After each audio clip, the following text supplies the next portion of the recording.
Hello everyone, a very warm welcome again to the virtual session of chemistry children. I hope you all are doing very well. So let us see what are we going to have in this virtual session of chemistry. We are going to learn a new chapter, carbon and its compounds. And as you all know, it's a time to begin with the new chapter, carbon and its compound, that is your second term portion. So I hope you all are maintaining your notebook children. So please do write this topic in the index of your notebook. Write today's date, that is the date of the session when the chapter is introduced, and on a fresh page start writing this chapter, all the important concepts, diagrams and what all related concept which will be discussed.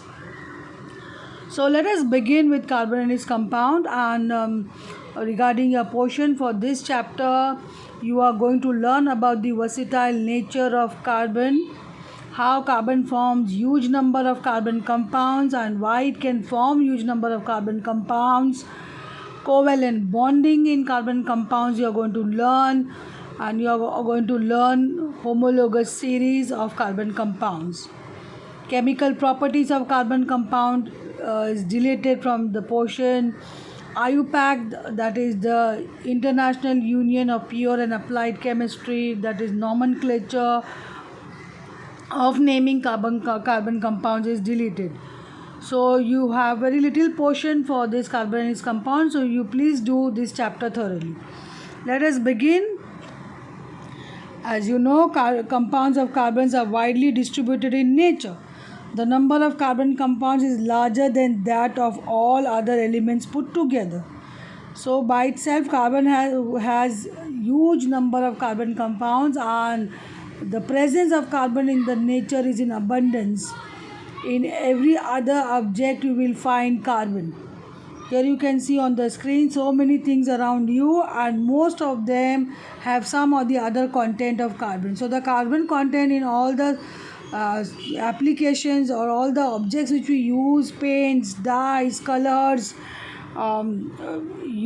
vegetables, fruits, what all you see on the screen here, so many products which we use in a day-to-day life, all plastics and all have carbon content in them. So the application of carbon is wide in a day-to-day life.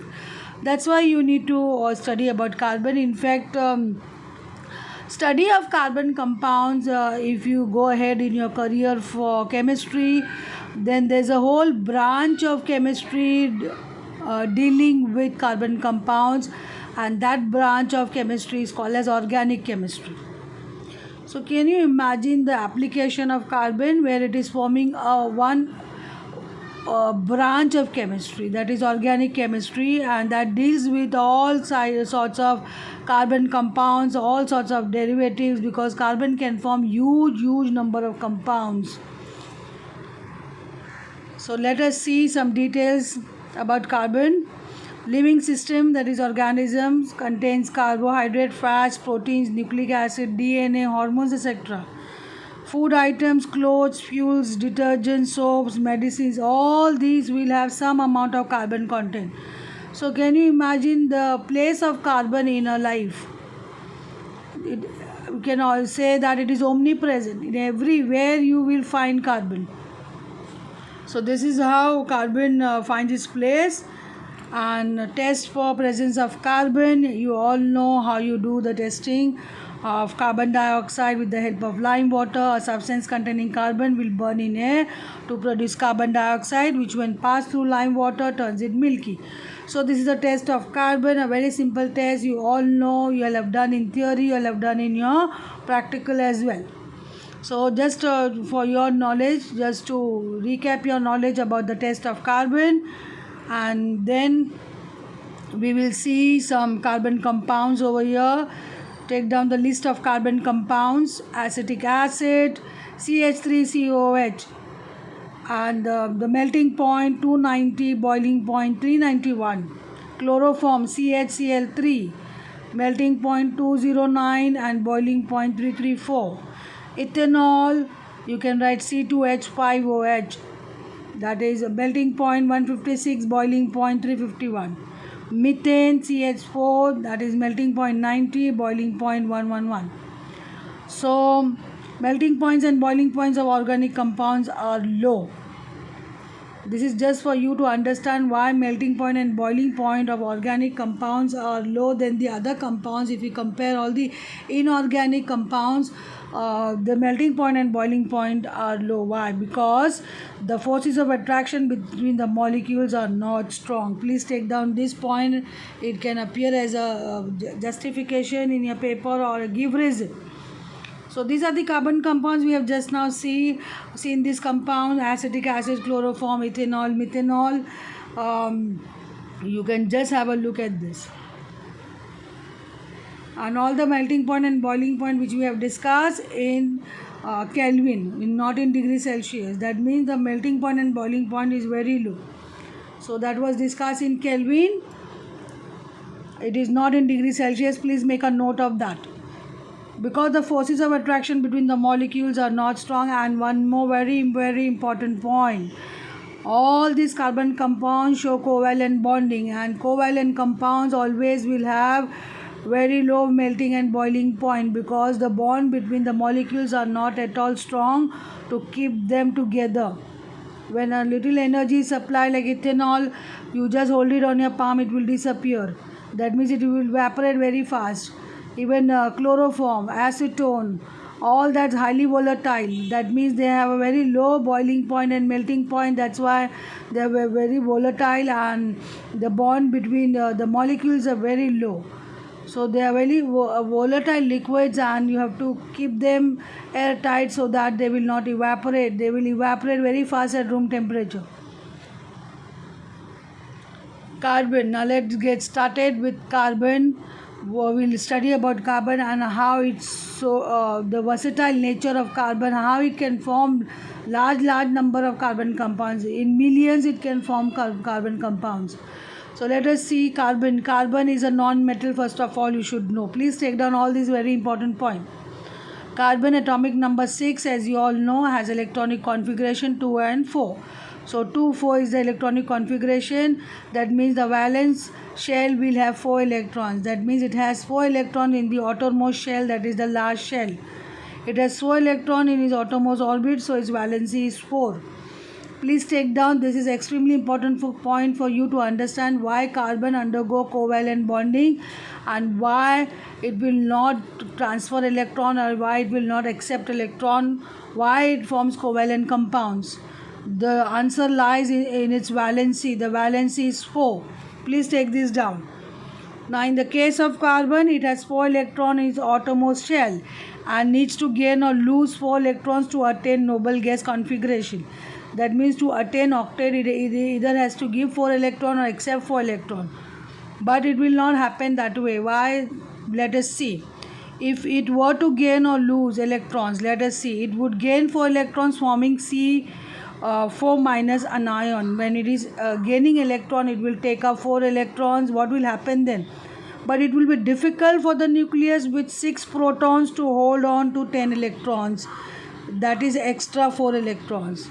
So it already had 6 protons, and it will be very difficult for the nucleus to hold 10 electrons, because it will have 6 electrons and 4 added, that becomes 10 electrons. That 4 extra electron cannot be accommodated. What happens? It could lose 4 electrons, forming C4 plus cation. What happens when it will try to lose 4 electrons? But it would require large amount of energy to remove 4 electrons. So the tendency of the atom, where large amount of energy is required to lose the electrons from the last shell, the atoms will not go for such process where it will require large amount of energy. So it will not be able to give that 4 electrons because of requirement of large amount of energy, because there are 4 electrons, and removing of the 4 electron will require tremendous amount of energy. And what will happen if we leaving behind a carbon cation with 6 proton in its nucleus, holding on to just 2 electrons? So this is not possible. So what happened then? It cannot give 4 electrons, neither it can accept 4 electrons. So here lies the reason we have seen covalent bond. where it cannot lose electron or it cannot accept 4 electrons, then it will go for covalent bonding. That means sharing of electrons. Let us see what is covalent bond.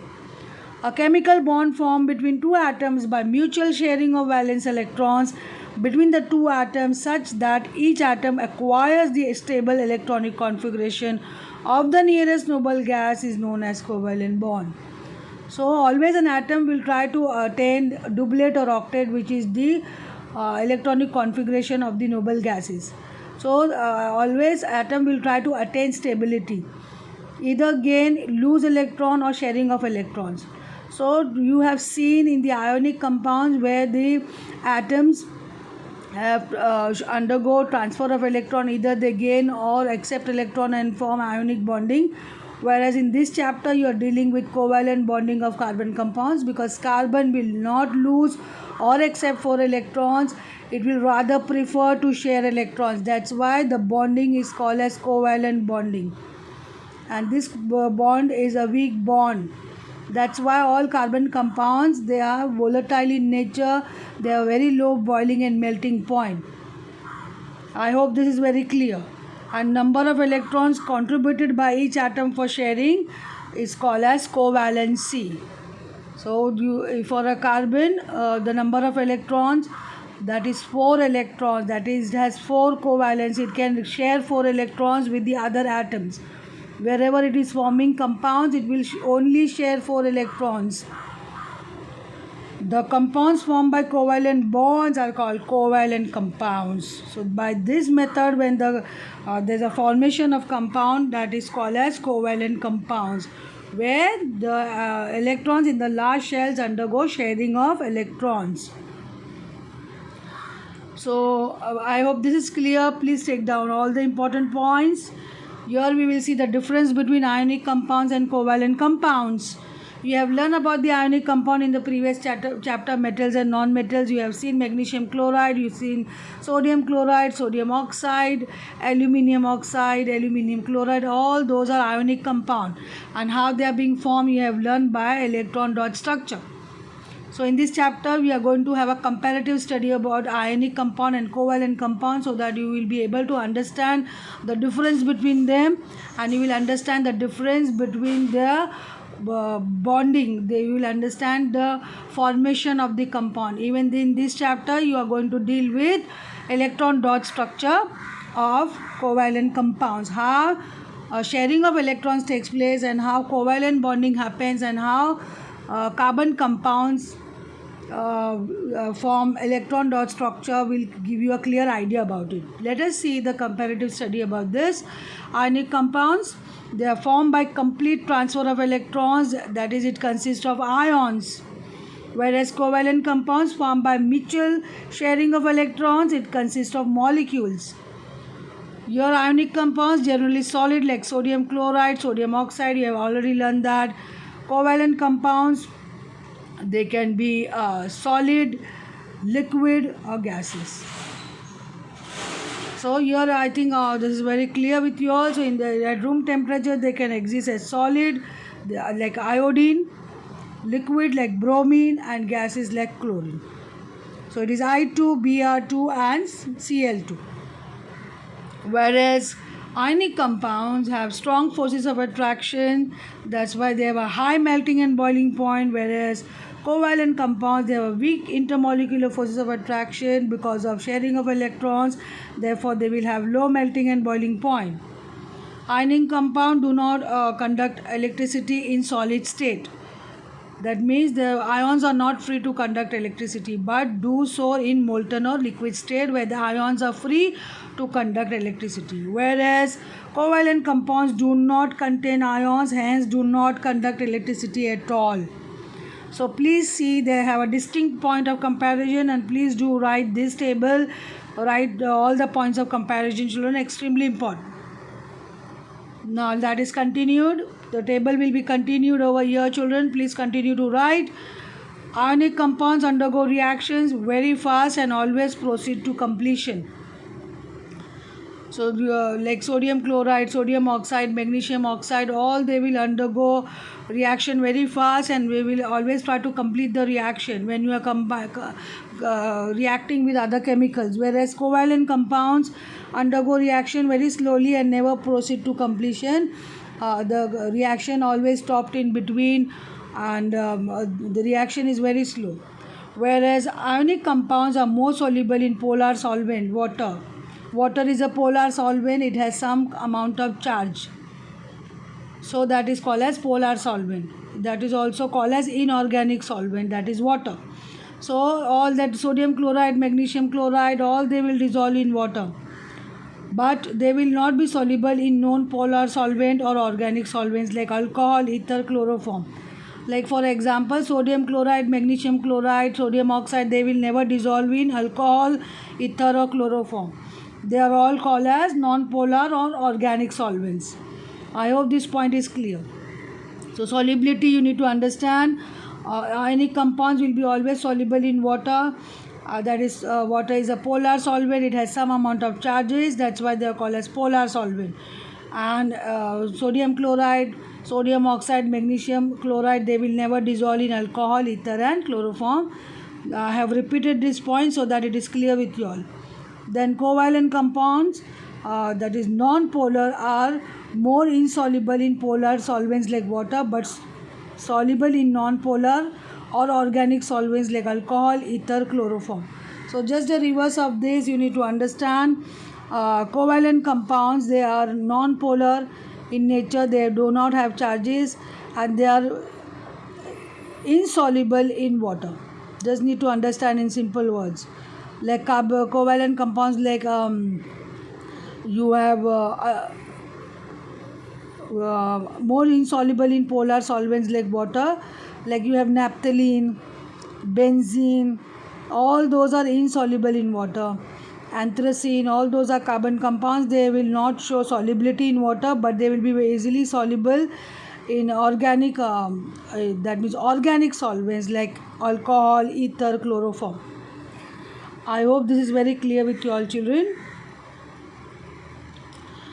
So please take down all these important points in your notebook children. Let us go ahead. Covalent bond. This is already we have finished. So we will go for types of covalent bonds. We have learned about the covalent bonding. So we will continue with types of covalent bonds.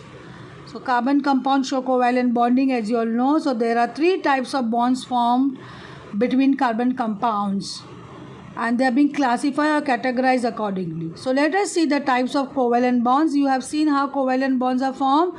You have learned how covalent bonding is formed by sharing of electrons, and why carbon will always undergo sharing of electrons, because there are 4 electrons in the last shell, and giving away all the 4 electrons or accepting 4 electrons to complete the octet is not possible. That's why covalent bonding. So let us see types of covalent bonding. Either it will be a single covalent bond shown by dash, double bond that will be shown by double dash, and triple bond will be shown by triple dash. This is the denotation. So please take down this: single covalent bond, double covalent bond and triple covalent bond. This type of bonding is shown by the carbon compounds, and how they get single bond, double bond and triple bond you will come to know. I hope this is very clear with you all children. So please do write this.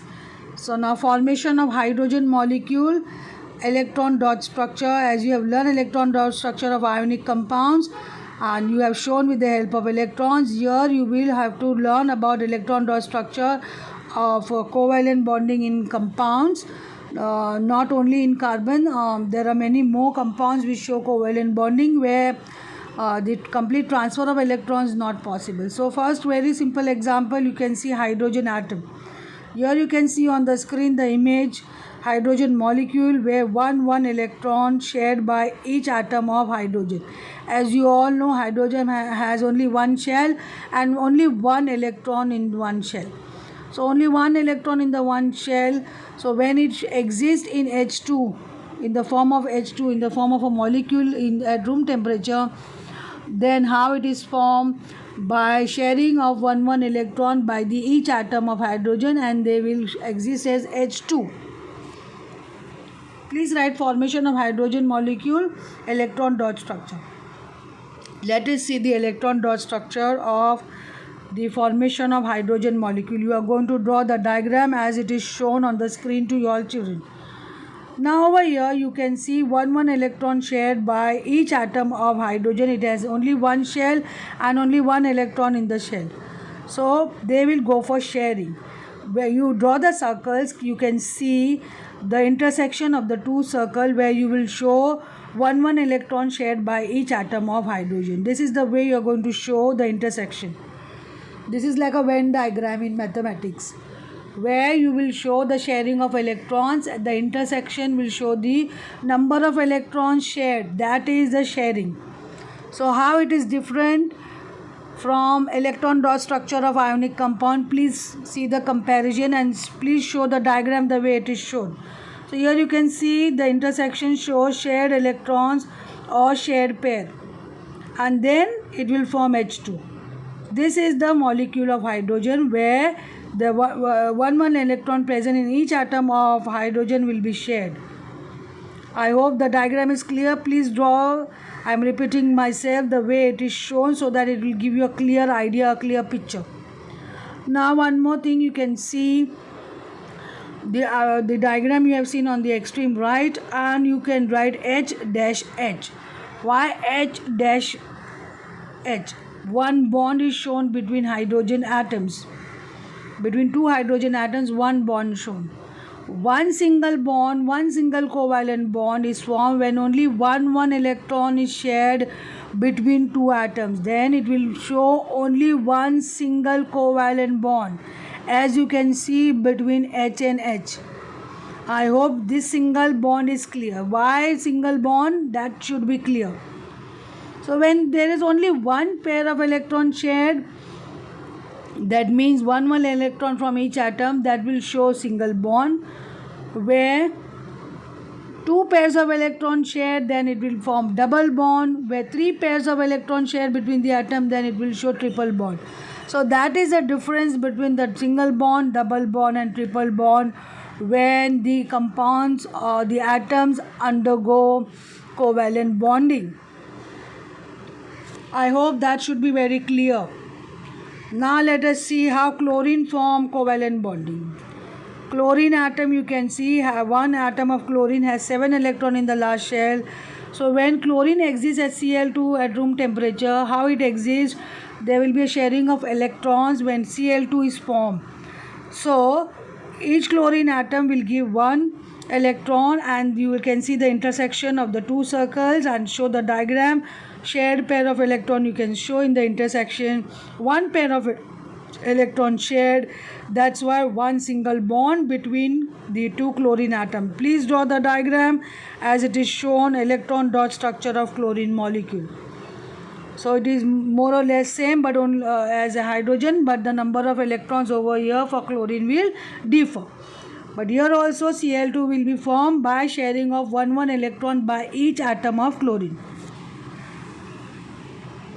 So here we come to an end of the session, children. I hope the covalent bonding between the hydrogen and the chlorine atoms clear with you all, children. Please draw the electron dot structure and take down all the important points discussed in the session. I hope you all are doing so. Thank you, children, and have a wonderful day.